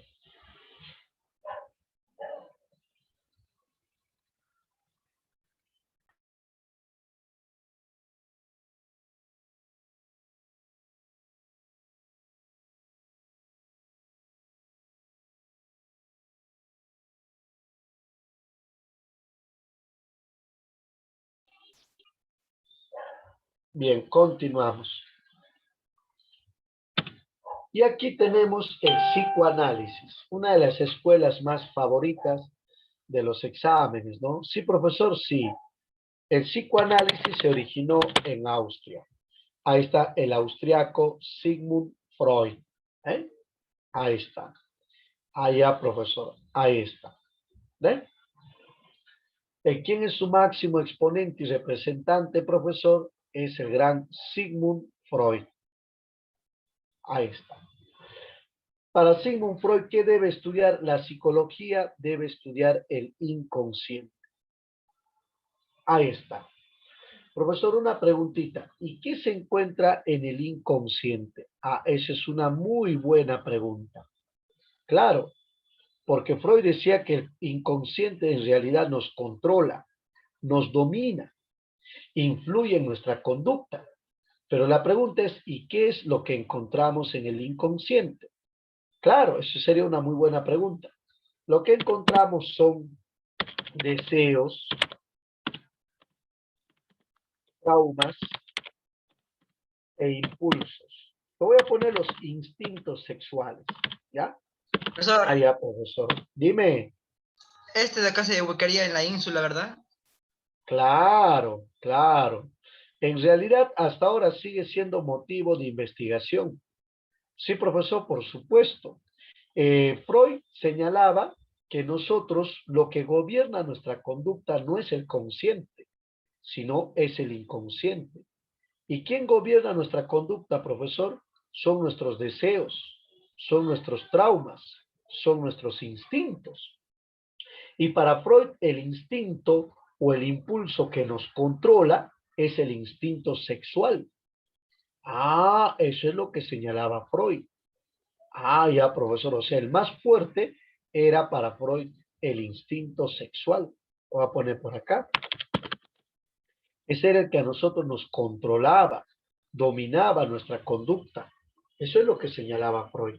Entonces, cuando preguntabas a Freud, maestro Freud, ¿qué debe estudiar la psicología? ¿Debe estudiar la conducta, la estructura de la mente, la percepción? No. Él decía, debe estudiar el inconsciente. ¿Por qué? Porque nuestro inconsciente nos controla, nuestro inconsciente nos domina. Nuestro inconsciente influye en nuestra conducta. ¿Y qué se encuentra en nuestro inconsciente? Nuestros deseos reprimidos, nuestros traumas de la infancia, nuestros impulsos sexuales, ¿eh? Y eso es lo que a nosotros nos controla. Por ejemplo, cuando tú vas a visitar a la casa de tu amigo y sale un perro, ¿ve? Entonces tú te quedas frío, te congelas. Tu amigo viene, ¿qué te pasó? Y tú dices, guarda tu perro, no me vaya a morder. Pero ¿por qué reaccionas así? Porque tuviste un trauma. Lo más probable es cuando eras más tierno, te mordió un perro y quedaste con ese trauma. Y ese trauma hasta ahora influye en tu conducta. ¿Por qué le tienes miedo a la oscuridad? ¿Por qué le tienes miedo a la rata? Ah, ya, profesor, claro. Ahora, Freud señalaba lo siguiente. Profe, pero por naturaleza las mujeres le tienen miedo a la cucaracha. Ni creas, hijo, yo conozco mujeres que no le tienen miedo ni a la cucaracha, ni a la serpiente, a nada. Pero ni bien ven una rata, hijo, olvídate cómo saltan. ¿Y eso a qué y por qué eso se debe, profesor? Por las experiencias que hemos vivido durante nuestra infancia. Justo aquí te iba a hablar de eso, ve. Aquí están las experiencias infantiles. Entonces, Freud resalta la importancia, voy a poner otro colorcito, ahí está. Freud resalta la importancia de las experiencias infantiles. O sea, ¿qué te ha pasado? ¿Qué te ha sucedido? No todos tenemos las mismas experiencias. Y también Freud resalta la influencia de los impulsos sexuales, lo que te señalaba hace un momento. Ah, profesor, el instinto sexual. Ah, y eso es el más poderoso para Freud. Y ahora, ¿a través de qué se manifiestan estos? Se manifiesta a través de nuestros sueños. No sé si alguna vez tú has soñado con lo que has deseado. Sí, profe, o has soñado con los traumas que tienes. Sí, profe, o has soñado con la manifestación de tu instinto sexual. Sí, profe, ahí se está expresando tu inconsciente. Eso es lo que señalaba Freud. ¿Cuál es el método que utilizó, profesor? La asociación libre de palabras. Freud hablaba contigo, conversaba contigo, y en la medida que ibas conversando, solo tú le ibas contando tus traumas. No sé si te has dado cuenta cuando conversas con una persona, la persona sin querer, claro, bueno, si has llevado psicología, te das cuenta de sus traumas, sin querer, ¿ah? Por ejemplo, ella te dice, ¿sabes qué? Espero que no se vaya la luz, me acompaña si se va la luz. Ya te está diciendo que le tiene miedo a la oscuridad, que algo le ha pasado durante su infancia. La misma persona te dice, ¿sabes qué? No hay que ir por aquí, porque por aquí asaltan, por aquí roban. Ya te está expresando su trauma. Entonces, Freud utilizó el método de la asociación libre de palabras y la interpretación de los sueños. Ah, profesor. Incluso él llegó a utilizar último ya la hipnosis. ¿Qué fundó el profesor? Fundó la psicoterapia. Entonces, si te vienen respecto a Freud, ahí tienes, ¿no? Entonces, ¿quién es el máximo representante del psicoanálisis? Es Freud. Para Freud, ¿qué debe estudiar la psicología? El inconsciente. ¿Qué encontramos en el inconsciente? Nuestros deseos, nuestros traumas, nuestros instintos. ¿A través de qué se expresa nuestro inconsciente? A través de nuestros sueños, a través de nuestros actos torpes o de nuestros actos fallidos. Ah, ya, profesor. ¿Qué método utilizó Freud? La asociación libre de palabras. ¿Eh? ¿Cuál fue su aporte, profesor? La psicoterapia. Él principalmente estaba evocado a tratar la histeria. Pero de ahí se dio cuenta que también se originan otras enfermedades mentales.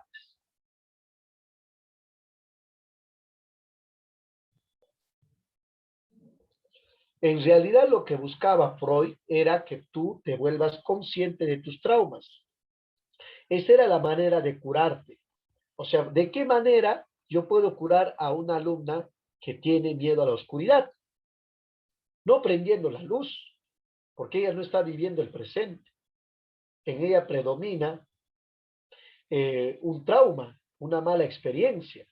Entonces, ¿de qué manera, por decirlo así, Freud trataba de curar a las personas haciéndoles conscientes a cada persona, haciéndoles consciente de que le ha pasado esto, o le ha pasado lo otro.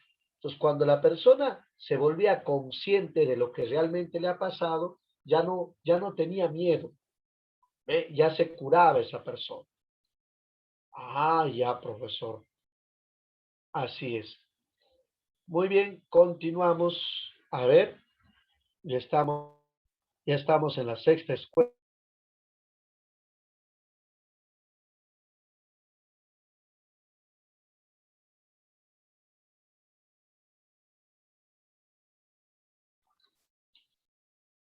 ¿Listo?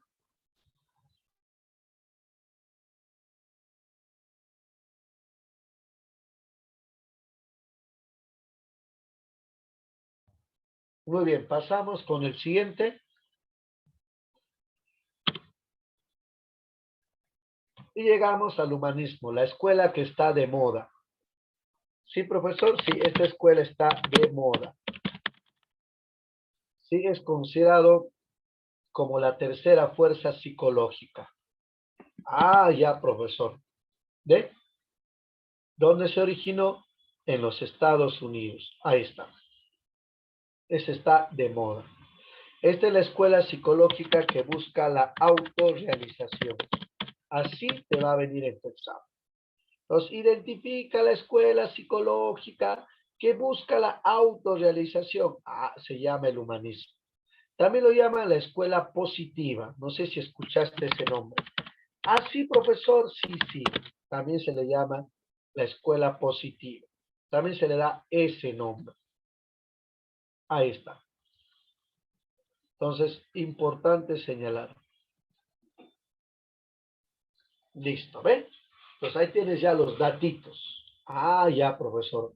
Esta es la escuela psicológica que estudia al hombre sano, al hombre con sus potencialidades, ¿ve? Al hombre con sus virtudes, al hombre con su talento. ¿Ve? Este ya no toma en cuenta al hombre traumado. No, no, no, eso lo deja de lado. Ah, ya, profesor, así es. Entonces, ¿a quién se le considera como el fundador y máximo exponente? A Abraham Maslow. Y también se le considera aquí a Carl Rogers.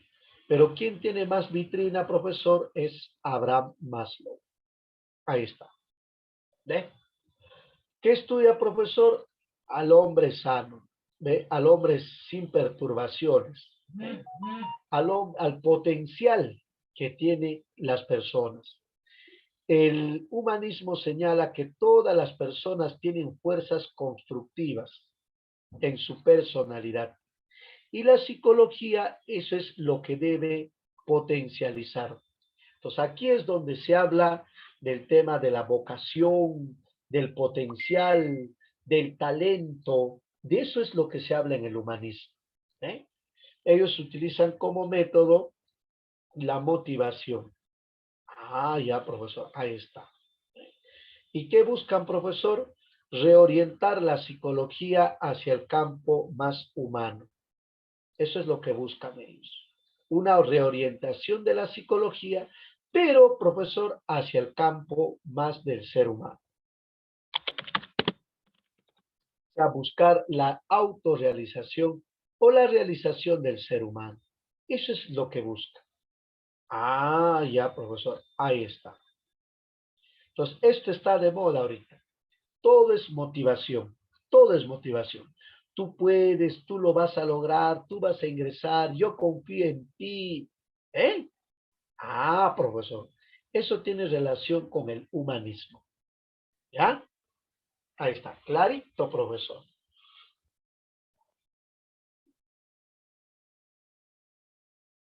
Claro. Muy bien.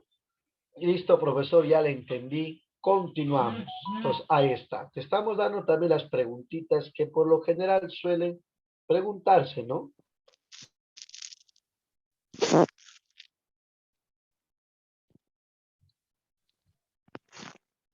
Listo.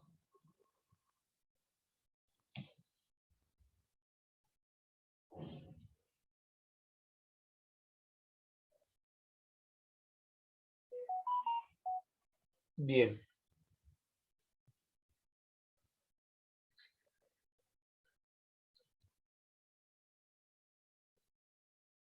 Continuamos a ver.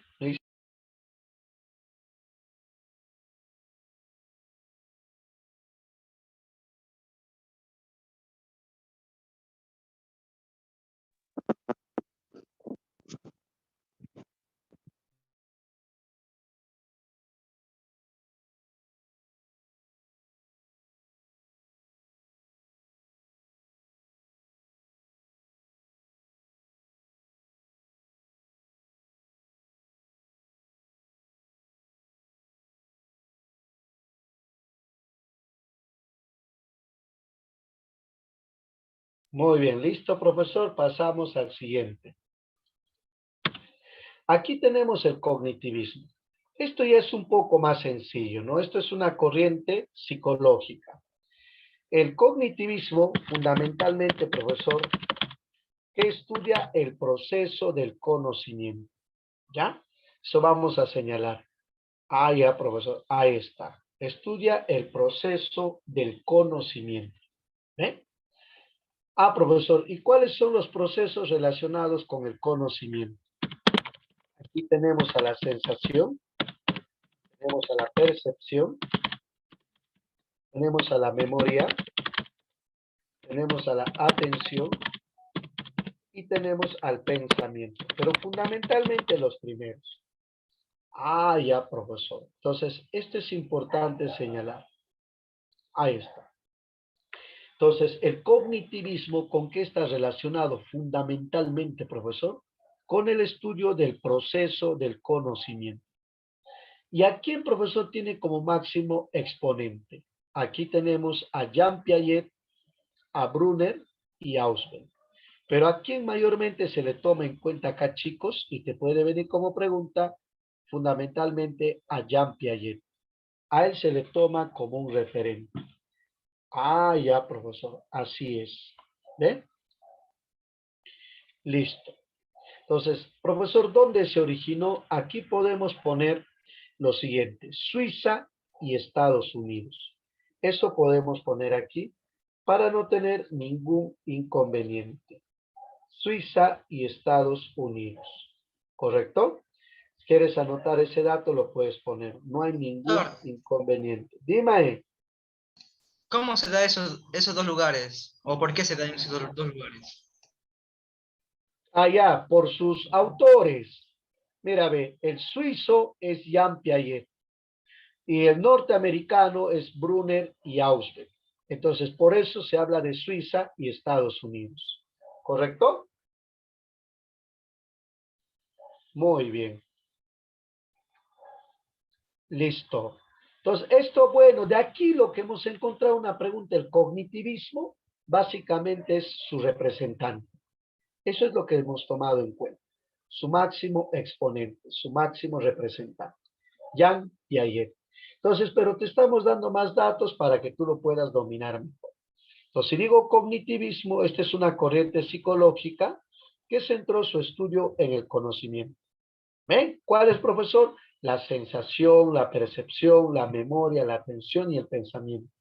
¿A quién tiene como máximo exponente? A Jean Piaget. Ah, profesor. Muy bien, chicos. Tómale un pantallazo para que lo manejes con mayor precisión.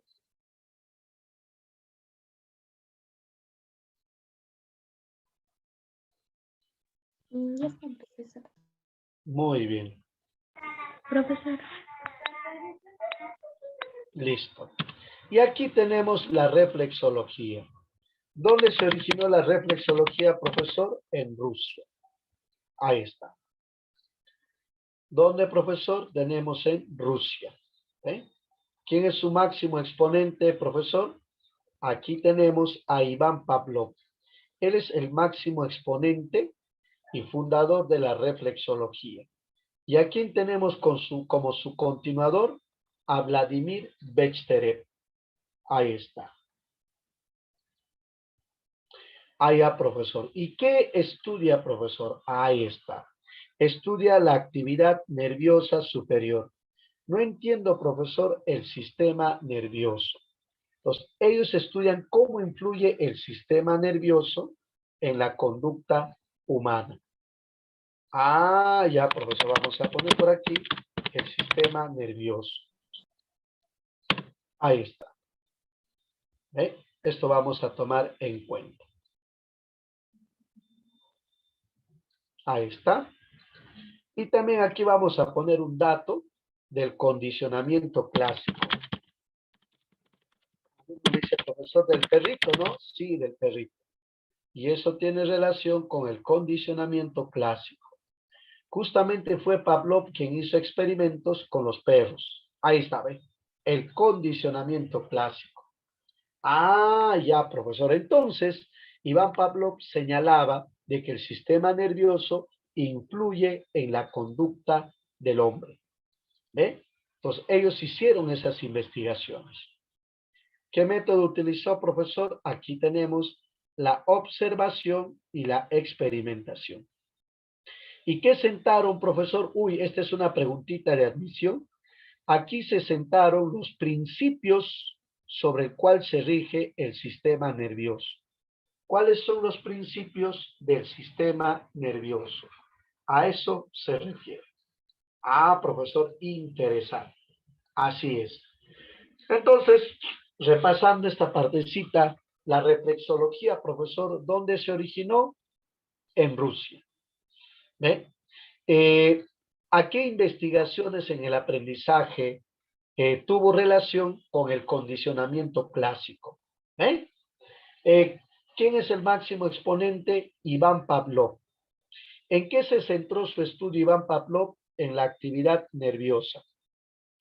Ah, ya, profesor. ¿Qué es la actividad nerviosa, profesor? El sistema nervioso. ¿Cómo influye el sistema nervioso en la conducta del hombre, en la conducta de la persona? ¿Ven? ¿Qué método utilizó? La observación y experimentación. ¿Qué se descubrió, profesor?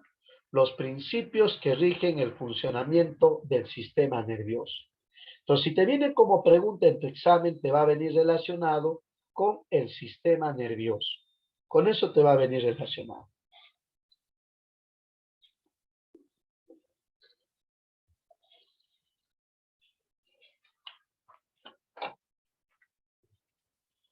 Muy bien.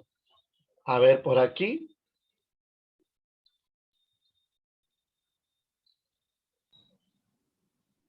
Profesor, disculpe, ¿puede volver la anterior diapositiva? Ya, está bien. ¿Esto? ¿El cognitivismo? ¿Sí? Ahí Sí, está. profesor, gracias. Sí, profesor. Ya.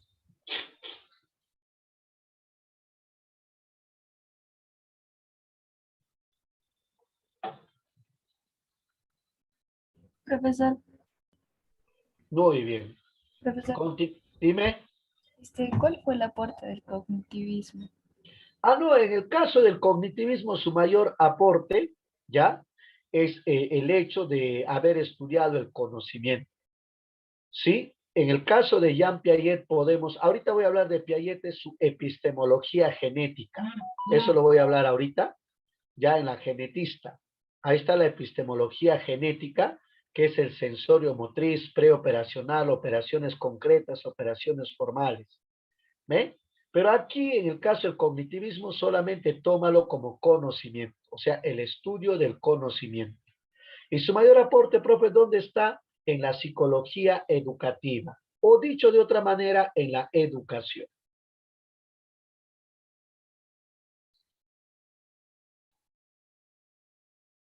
Listo.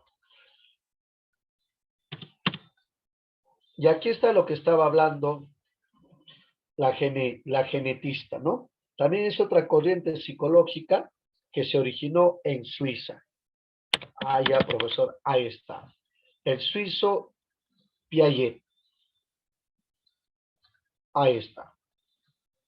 Ah, profesor, ahí está.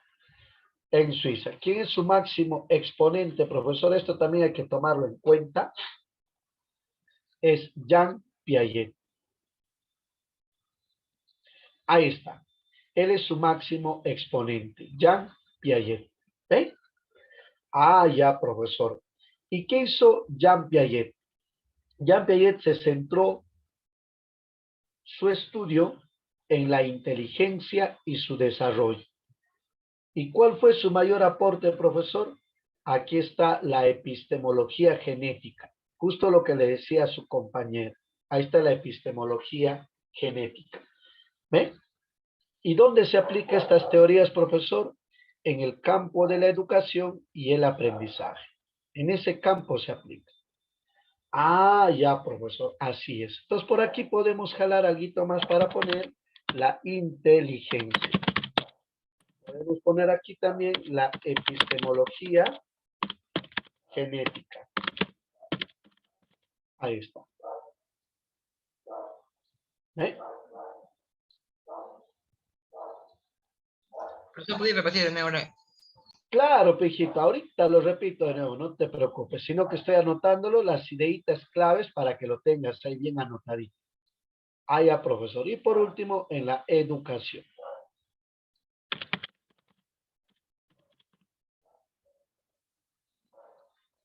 Y aquí tenemos, ahí está. Ahora sí, ve. Ahí está. Ahí está. Ahora sí. Entonces, profesor, observamos por aquí. Observamos. Entonces, la genetista, ¿dónde se originó, profesor? En Suiza. ¿Quién es su máximo exponente? Jean Piaget. Jean Piaget, ¿en qué estudió? Es la inteligencia y su desarrollo. Para explicar la inteligencia y su desarrollo, ¿qué teoría propuso? La epistemología genética. Cómo se desarrolla el conocimiento y la inteligencia del hombre a lo largo de su desarrollo humano. Entonces, esta teoría, profesor, ¿dónde se aplica? En el campo de la educación y en el campo del aprendizaje. Profesor, disculpe, ¿me va a venir? No te va a venir Piaget. Ya te dije, las escuelas que te van a venir son las 6 primeras escuelas. Eso sí te va a venir. Entonces, aquí, profesor, aquí hay que tomarlo en cuenta, pero como cultura, para saber nada más. Listo, profesor. Toma de ver un pantallazo. Nos falta la última escuela para terminar.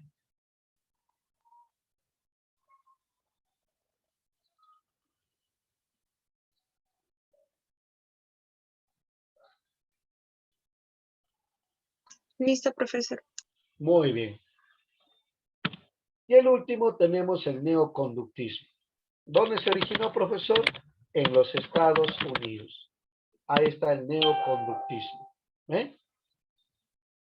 ¿Dónde se originó, profesor? En los Estados Unidos. Ahí está. ¿Quién es el fundador, profesor? Es Skinner. Ahí está. ¿Ve? ¿Qué término creó Skinner? Skinner creó el término de conducta operante. ¿Ve? Ahí está, conducta operante. ¿Qué significa esto, profesor? ¿Ve? Esta es la palabrita clave. Ahí está. Ahí está. Esta es la palabrita clave para que lo entiendas. ¿Qué significa conducta operante? ¿Ve? Significa de que el individuo, la persona, no simplemente reacciona ante un estímulo, sino evalúa las posibilidades. ¿Eh? Es decir, opera en la realidad. Es decir, actúa en la realidad. Por eso él modificó esta fórmula de John Watson. Recuérdate, la fórmula de John Watson era estímulo-respuesta. Sí, profe. En cambio, Skinner lo modificó por estímulo, organismo, respuesta. La O es el organismo, es la participación de la persona para evaluar la situación y dar una respuesta. Profesor, ¿nos podría hacer un repasito? Claro, pues sí, hijo, pero anotaré unos datitos más. Este dio origen al condicionamiento operante. ¿Ya? Un ratito.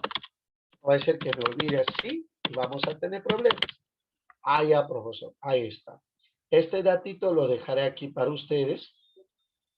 Y también un datito más en la educación. Esto se aplica hoy en día en el campo de la educación, la psicología educativa. Ya, ahora sí, te puedo hacer un repasito. Entonces, profesor, ¿dónde se originó el neoconductismo? En los Estados Unidos. ¿Quién es su máximo exponente? Skinner. ¿Qué debe estudiar para Skinner la psicología? La conducta operante. Ah, ya, profesor. ¿Y qué significa la conducta operante? Significa que la persona no reacciona ante un estímulo de manera mecánica, sino que evalúa la situación, evalúa el contexto para buscar una solución. Por eso se llama conducta operante. O sea, opera, o sea, actúa.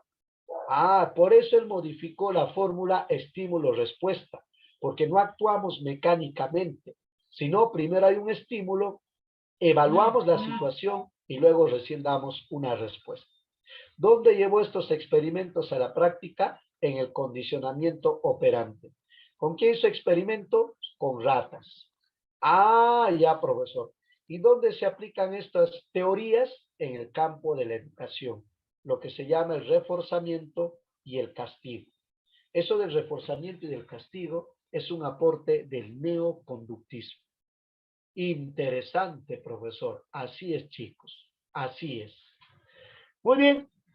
Hasta aquí, tranquilo. A ver si estás por ahí, dale un pantallazo. ¿Ya?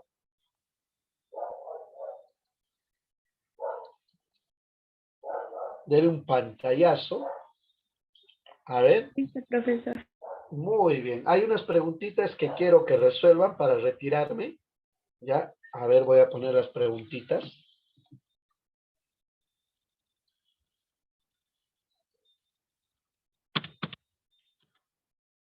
Ahí está. Profesor, A ver, resuelvan desde la pregunta 11. A ver, resuelvan desde la pregunta 11. ¿Quién me da? Puedes participar, no hay problema. A ver, ¿quién me dice la respuesta a la pregunta 11? Vamos a empezar desde La D, profe. La D, profesor. La D, Claro, ahí está. A ver. de profesor. Dice, inicia la psicología como ciencia experimental ya. ¿Cuál es la respuesta? La D, profe. La D. Ya. La pregunta número 12. Tiene como objeto de estudio A y Wertheimer, Kofke y Kohler son sus representantes. La B, la B. La B, pues claro. Esa es la respuesta. Kafka. A ver si caes en la Gestalt. pregunta. Señala el aporte del psicoanálisis. ¿Cuál es la respuesta? La La psicoterapia. la La psicoterapia. psicoterapia. Claro, claro, claro. Ahora a ver, vamos con la pregunta, si has prestado atención. La pregunta 14. Los seres humanos alcancen su autorrealización. Humanista. Humanista. Ah, estas son las preguntas Humanista. clásicas. Humanista, profe. Ahí está, el máximo representante del cognitivismo. A ver. Jean Piaget. Claro, ya, Piaget. Entonces, ¿estás bien? Sí, me has prestado atención, hemos trabajado todas las escuelas. Humanista. Claro, muy bien, chicos, muy bien, gracias por acompañarnos en la clase. Cuídense, nos encontramos la próxima clase. ¿Ya, chicos? Cuídense mucho. Profesor, Chao, cuídese. chicos. Cuídese. Gracias por la clase.